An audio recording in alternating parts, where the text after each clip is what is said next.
नमस्कार। मैं शालिनी गर्ग एक बार फिर लेकर आई हूँ गीता सरल कहानियां। इस बार की कहानी है भगवान के दशावतार।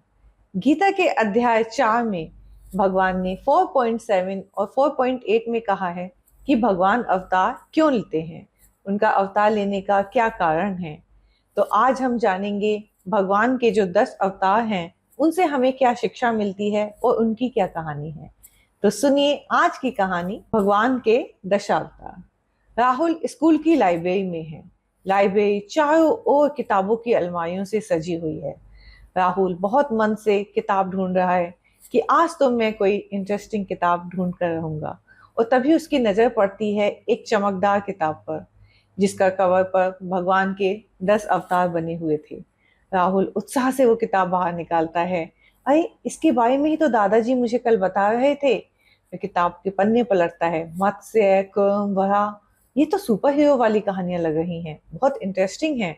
राहुल तभी किताब खोलकर मेज कुर्सी पर बैठकर पढ़ने लगता है। तभी लाइब्रेरियन मैडम आती हैं। बच्चों, लाइब्रेरी का समय खत्म हो गया है। ओ नो, अभी तो मैंने आधी ही किताब पढ़ी है। लाइब्रेरियन मैडम कहती हैं, कोई चिंता नहीं राहुल, तुम किताब को इश्यू करवा सकते हो।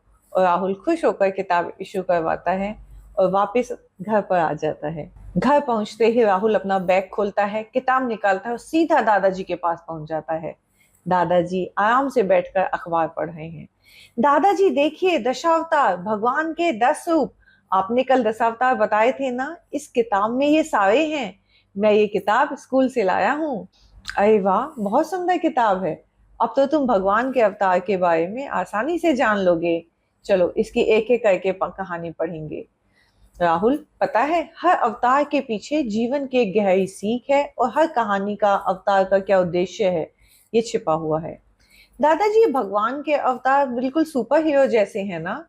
दादाजी, सुपर हीरो से भी बढ़कर भगवान के ये सुपर हीरो अवतार हमें जीवन की बहुत सी शिक्षा देते हैं।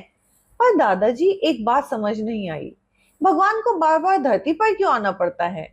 बेटा, भगवान कोई आम मनुष्य तो है नहीं। वे धरती पर आते हैं जब सच्चे भक्तों को उनकी सबसे ज्यादा जरूरत होती है। मतलब वो भक्तों को बचाने आते हैं।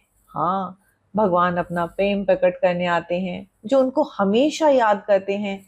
भगवान दुष्टों को मारने आते हैं। और भगवान ने गीता के अध्याय 4 में श्लोक 7 में क्या कहा है जानते हो? यदा यदा हि धर्मस्य ग्लानिर्भवति भारता। दादाजी, ये वाला श्लोक तो मुझे भी आता है।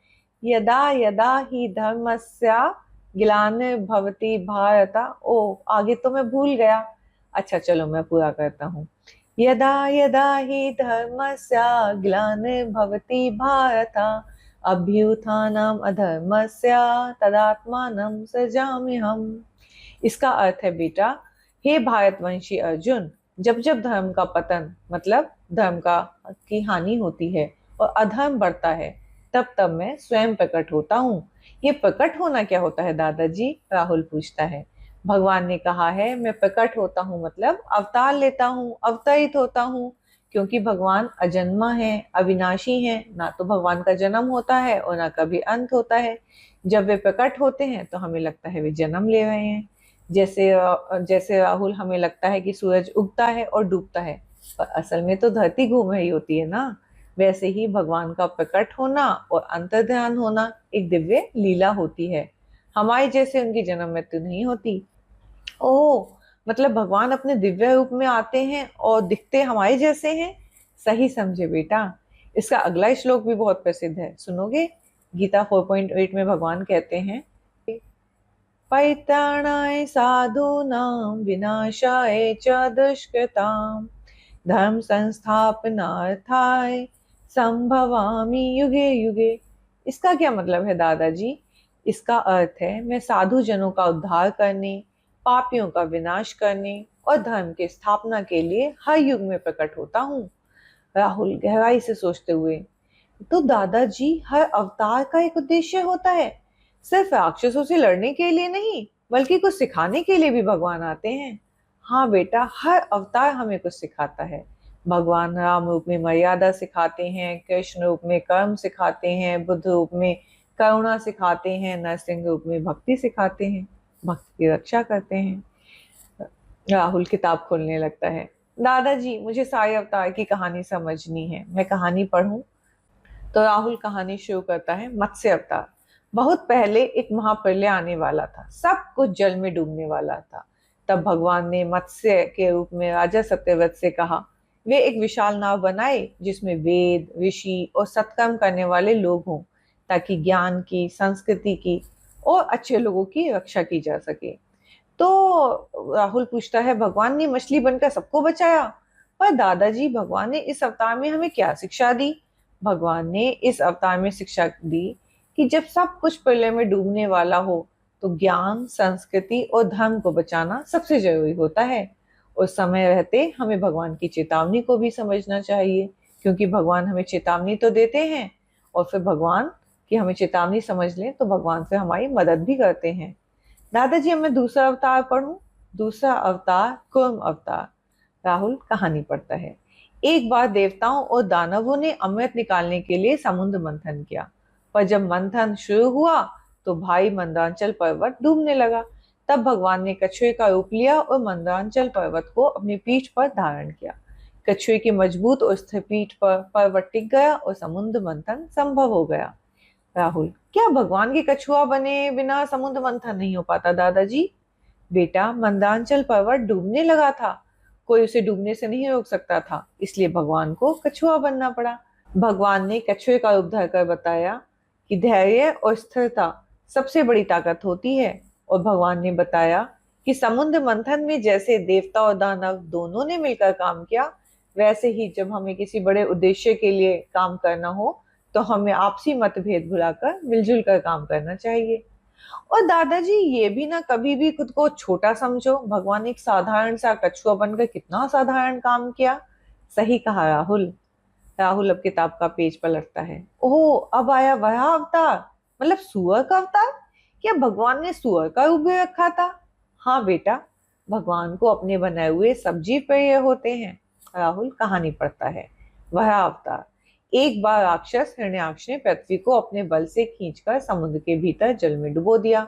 तब भगवान विष्णु ने एक विशाल जंगली सुअर वराह का रूप लिया और समुद्र में कूदकर गहराई में जाकर उन्होंने पृथ्वी को अपने दांतों पर उठाया, राक्षस हिरण्याक्ष से युद्ध किया और पृथ्वी की रक्षा की। दादाजी, भगवान ने धरती बचाने के लिए कितनी मेहनत की। हाँ बेटा, हमें भी अपनी धरती को बचाने की कोशिश करनी चाहिए। जब हम कचरा नहीं फैलाते, पेड़ लगाते हैं, जल बचाते हैं, तब हम भी छोटे छोटे वह अवतार बन जाते हैं। और दादाजी, वह रानी सुअर, जिसे समाज में बहुत अशुद्ध प्राणी माना जाता है, पर भगवान ने उसका भी रूप धारण किया और धरती को बचाया। तो दादाजी, हमें सब जीवों से प्रेम करना चाहिए। हाँ बेटा। अब राहुल उत्सुक है कि अगला अवतार कौन सा होगा। वो जल्दी से अपनी किताब पलटता है और देखता है, उसकी आंखें चमक उठती हैं। चौथा अवतार नरसिंह अवतार। आधा नर आधा सिंह। राहुल कहानी पढ़ता है। प्रहलाद नाम का भक्त राक्षसों के राजा हिरण्यकश्यप का बेटा था। हिरण्यकशिपु बहुत ही शक्तिशाली और घमंडी राजा था। हिरण्यकशिपु ने भक्त प्रहलाद को बहुत बार मारने की कोशिश की, पर प्रहलाद हर बार बच गया। आखिर में हिरण्यकशिपु ने प्रहलाद से पूछा, तेरा भगवान कहाँ है? प्रहलाद बोला, हर जगह है। हिरण्यकशिपु ने पूछा, इस खंबे में भी है? प्रहलाद के हाँ कहते ही हिरण्यकशिपु ने खंबे पर तेजी से वार किया। खंबे से प्रकट हुए भगवान नरसिंह रूप में, आधा सिंह आधा मानव। उन्होंने वरदान की हर शर्त को मानते हुए राक्षस को शाम के समय महल की चौखट पर अपने नाखूनों से मार डाला। राहुल, दादाजी, भगवान जी इस रूप में तो बहुत गुस्से में लग रहे हैं, क्या भगवान को गुस्सा भी आता है? हाँ बेटा, भगवान को गुस्सा तभी आता है जब कोई उनके भक्त को सताता है, तब भगवान सच्चे भक्त की रक्षा करने आते हैं और न्याय करते हैं। दादाजी, प्रहलाद ने कहा वो खंबे में भी है, मतलब ईश्वर हर जगह है। हाँ बेटा, भगवान पर जिसको सच्चा विश्वास होता है उसे भगवान हर जगह अनुभव होता है। तो अगर हम अकेले पड़ जाएं तो भी हमें डरना नहीं चाहिए, क्योंकि भगवान को बुलाओ तो वो कहीं से भी आ जाएंगे। हाँ राहुल, भगवान के अवतार सिर्फ कहानियां नहीं बल्कि हर समय के लिए हमारी प्रेरणा होते हैं। राहुल अगले पन्ने पर आता है। वामन अवतार, ये तो छाता लेकर छोटा सा आदमी लग रहा है। राहुल कहानी पढ़ता है। वामन अवतार छोटा ब्राह्मण बालक। राजा बलि एक बहुत ही पराक्रमी और दानी राक्षस था। उसमें अहंकार भी था, उसमें स्वर्ग लोक तक जीतकर देवताओं को पराजित कर दिया था। भगवान छोटे वामन रूप में आए और 3 पग जमीन मांगी। पहले पग में धरती, दूसरे में आकाश और तीसरे पग के लिए कुछ बचा ही नहीं। तब बलि ने अपने सिर को आगे किया, आप तीसरा पग यहाँ रखें। भगवान ने प्रसन्न होकर बलि को पाताल लोक का राजा बना दिया और कहा, तेरा त्याग तेरे अहंकार से बड़ा है, तू मेरा प्रिय भक्त बन गया। राहुल हंसते हुए, देवताओं का दुश्मन और अहंकारी राक्षस भी भगवान का भक्त बन गया। हाँ बेटा, कभी कभी त्याग ही सबसे बड़ी जीत होती है। सच्चा बल त्याग में है, अधिकार में नहीं। जो झुकता है वही ऊंचा होता है। बलि ने अपना अहंकार छोड़कर भगवान को पा लिया। राहुल उत्साह से अपने पेज पलट कर कहता है, अब हम आते हैं भगवान विष्णु के छठे अवतार की ओर, और ये है परशुराम अवतार, ऋषि और योद्धा। राहुल कहानी पढ़ता है। जब क्षत्रिय राजाओं ने अपना अहंकार और अन्याय बहुत बढ़ा दिया, तब भगवान ने परशुराम रूप में ब्राह्मण के घर में जन्म लिया। परशु का अर्थ होता है कुल्हाड़ी और राम का अर्थ होता है विष्णु का रूप। उन्होंने अधर्मी राजाओं को 21 बार पराजित किया और धर्म की स्थापना की। इसके बाद तपस्या और शांति के मार्ग पर चल दिए। दादाजी मुस्कुराते हैं। परशुराम अवतार में भगवान शिक्षा देते हैं कि धर्म कर्म से तय होता है, जाति से नहीं। और धर्म केवल पूजा से नहीं, अन्याय के खिलाफ आवाज भी उठानी होती है। मतलब जब कोई दूसरों को सताए तब शांत नहीं रहना चाहिए। हाँ बेटा, बिल्कुल, धैर्य और सहनशीलता अच्छी बातें हैं, लेकिन अन्याय के खिलाफ चुप रहना वो अधर्म है। अब कौन सा अवतार आएगा दादाजी? अब क्या रामायण वाले राम आएंगे? हाँ बेटा, अब बारी है भगवान श्री राम की, मर्यादा पुरुषोत्तम की। राम अवतार, मर्यादा पुरुषोत्तम। राहुल, श्री राम जी की कहानी तो मैं जानता हूँ दादाजी। भगवान राम ने रावण का वध किया, सीता माता लक्ष्मण हनुमान सबको जानता हूँ मैं। और राम अवतार ने हमें यह सिखाया कि बेटा, सच्चा राजा, अच्छा बेटा, एक पति और भाई कैसा होता है। वनवास में, सीता के वियोग में, युद्ध में राम जी हर पल शांत रहते थे, धैर्यवान रहते थे। जो सच्चा नायक होता है ना, वही अपनी भावनाओं को नियंत्रण में रखकर सही सही निर्णय ले सकता है। हमें राम जी जैसा मर्यादावान बनना चाहिए ना दादाजी, तभी हम महान बन सकते हैं ना। हाँ बेटा, सही कहा। भगवान सिखाते हैं कि हमें अपने कर्तव्य को खुशी से निभाना चाहिए। राहुल मुस्कुराता है और जल्दी से अगला पन्ना पलटता है। अब तो कृष्ण आएंगे ना दादाजी? सही कहा बेटा, दादाजी मुस्कुराते हुए कहते हैं। श्री कृष्ण लीलाओं से भरा हुआ भगवान कृष्ण का जीवन मस्ती से शुरू होता है, माखन चोरी, रास लीला, लेकिन अंत में भगवान अर्जुन को गीता का ज्ञान देते हैं। भगवान कृष्ण का अवतार तो सबसे कूल लगता है दादाजी, एकदम मस्त। हाँ, कूल बनकर भगवान ने हमें कर्म और धर्म का मार्ग दिखाया। भगवान ने शिक्षा दी कि जीवन में भावनाओं और समझदारी दोनों की जरूरत होती है। उनकी गीता की बातें आज भी हमें सही और गलत में फर्क करना सिखाती हैं।